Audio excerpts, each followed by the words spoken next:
ఆ రాత్రి చెర్రీ చేతికంటుకున్న మాయా వాచ్ ఇంకా గ్రీన్ లైట్తో వెలుగుతూనే ఉంది.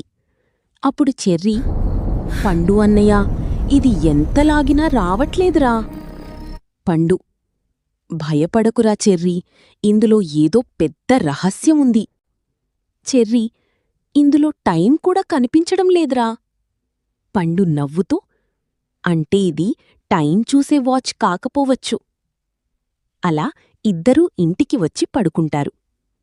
మరుసటి ఉదయం పండు లేచి చూస్తే చెర్రీ కనిపించడు. అప్పుడే స్టోర్ రూమ్ నుంచి టక్ టక్ ధమ్ అంటూ శబ్దాలు వినిపిస్తాయి. లోపలికి వెళ్లి చూసేసరికి చెర్రీ ముందు స్క్రూ డ్రైవర్, సుత్తి, బ్లేడ్ అన్నీ విరిగిపడి ఉంటాయి. చెర్రీ మాత్రం వాచ్ తీసేయడానికి ట్రై చేస్తుంటాడు. అప్పుడు పండు, రే, ఏం చేస్తున్నావ్రా? చెర్రీ, ఎంత ట్రై చేసినా ఈ వాచ్ ఓపెన్ కావడం లేదన్నయ్యా.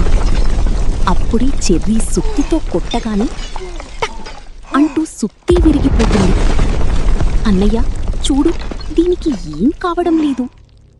రే చెర్రీ, ఇప్పుడు నాన్న ఇదంతా చూస్తే మన పనైపోతుందిరా. అంతలోని అమ్మ, రే పండు, చెర్రీ అంటూ స్టోర్ రూం వైపు వస్తుండగా అది విన్న చెర్రీ మెల్లగా అక్కడనుంచి జారుకుంటాడు. పండు, అరే, నన్ను ఒంటరిగా వదిలేసి వెళ్తున్నావా? ఇప్పుడు పండుని వాళ్ళమ్మ ఏం చేస్తుంది? వాళ్ల నాన్నకి చెప్తుందా? ఈ మాయా వాచ్లో ఇంకా ఎన్ని రహస్యాలు దాగి ఉన్నాయి? ఎపిసోడ్ 3లో చూద్దాం. Thanks for watching.